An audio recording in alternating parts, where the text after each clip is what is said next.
Good morning, afternoon, or evening. I go by the name of Solo. Welcome back to Solo Driven. Now today, on this beautiful Texas day, we begin Project Angry Snake. Now for those that are new to my channel, this is my 2003 SVT Cobra, better known as the Terminator. It comes with a 4.6 liter supercharged V8, and I've done quite some things since I've had this car. Now when I got this car, I bought it for $9,800, had 95,500 miles, and it came with its fair share of work. And for the last 2 years, I spent most of my time repairing a lot of stuff that came from neglected maintenance. Some of those things being the windshield was cracked, I replaced the headlights, put LEDs. This car didn't even come with an accelerator pedal. I bought that. It didn't even come with a gas cap. Not this aftermarket one. I'm talking about literally no gas cap.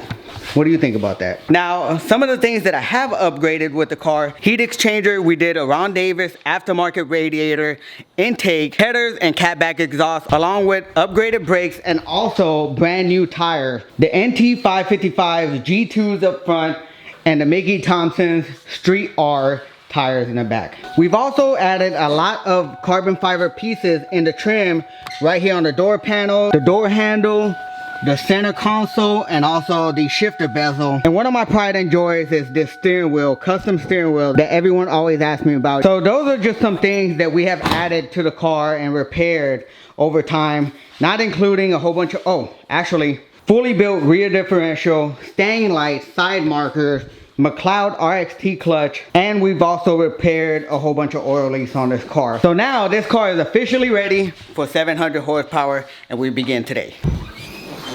Here we go. Stock Eaton intake. We did the valve cover.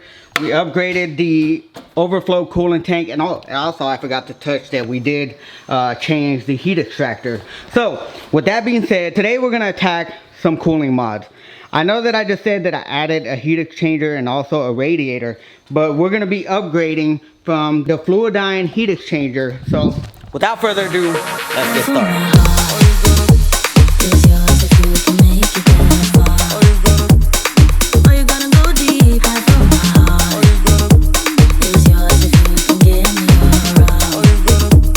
Alright, so as you can see, this is the factory setup. Right here we have the bumper guard foam.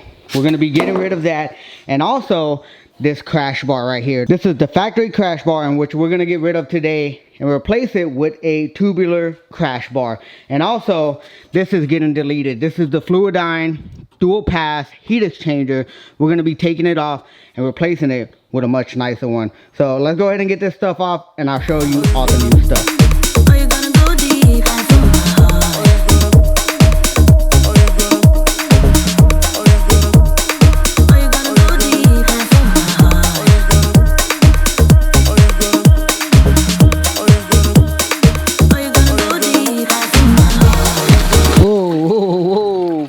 Oops.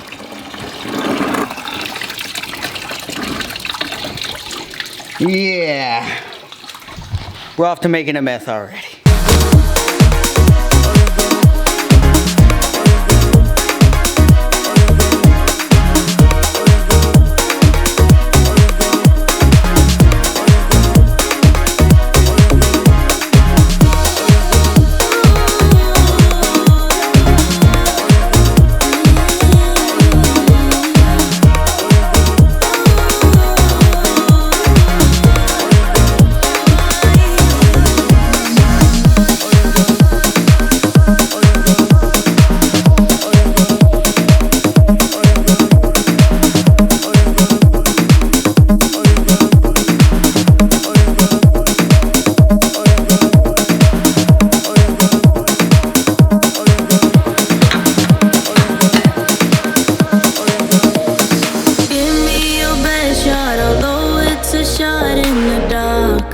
Shot in the dark. Name me your future and you will get out from my heart. Alright, seems like we have some hidden damage. Right here on the actual, this is not a part of the chassis, I believe. But as you can see, this one is nice and straight. And that's not the same story for this side, unfortunately. It looks like just this metal got pinned up. I had a little bit of a hard time taking these out. I had to go with a smaller size for the bolt, but then after that it came out easily. So I'm not really too worried about this. I'm pretty sure later down in the future I'll replace that, maybe, if possible. But I do believe this is a part of just the crash system.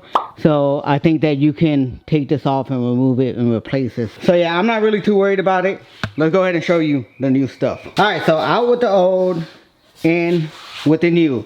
Say hello to the Afco GT500 dual pass heat exchanger. Now the Fluidyne is also a dual pass, but as you can see, there's a huge difference in size, and this is going to perform better. Now again, this is just from what I believe. The more travel distance you have for that coolant, the better it's going to cool down. Now that's not the only difference. This one has dual fans. This is the tubular crash bar. This is going to be a straightforward bolt-on installation minus some very minor wiring. So let's get this put on.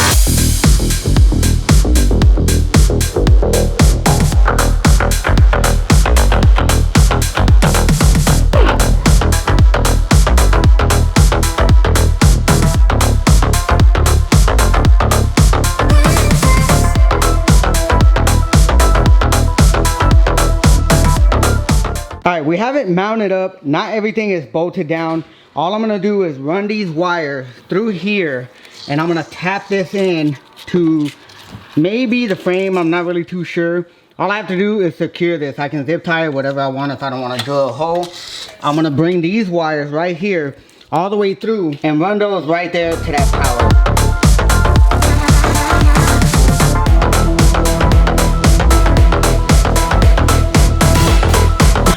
I blocked that whole process.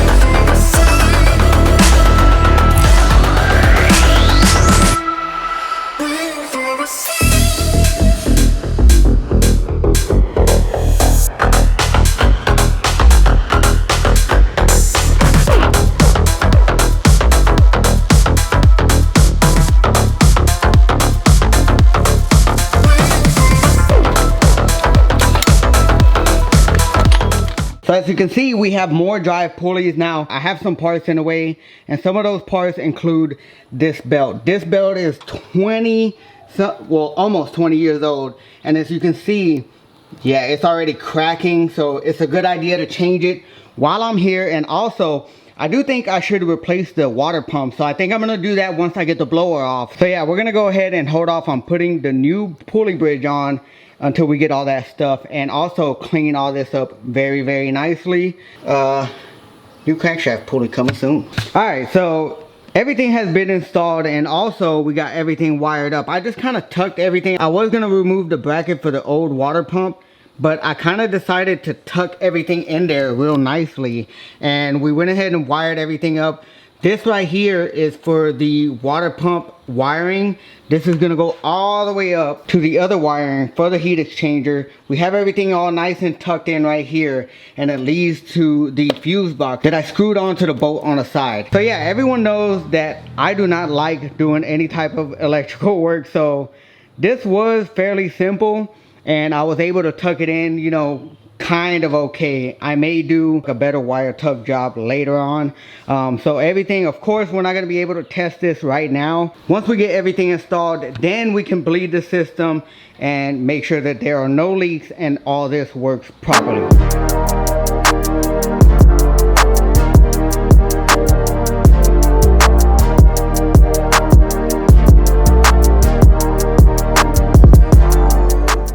Now as you can see, this looks a lot better. Let's take a blast to the past and compare.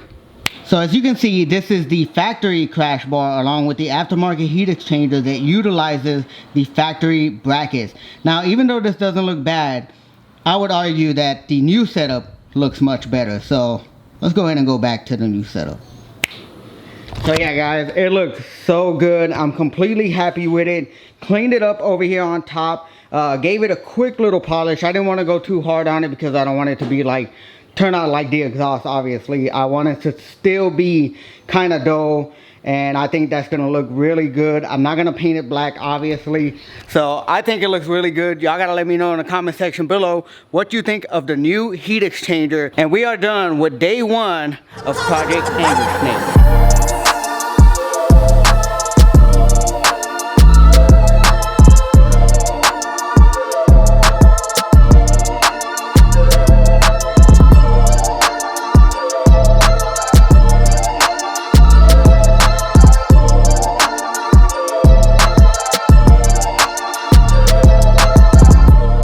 Project Angry Snake is officially underway. But anyways guys, if you enjoyed today's video, make sure to subscribe to help my channel grow. Smash that like button to support this channel. And remember, be motivated, stay driven.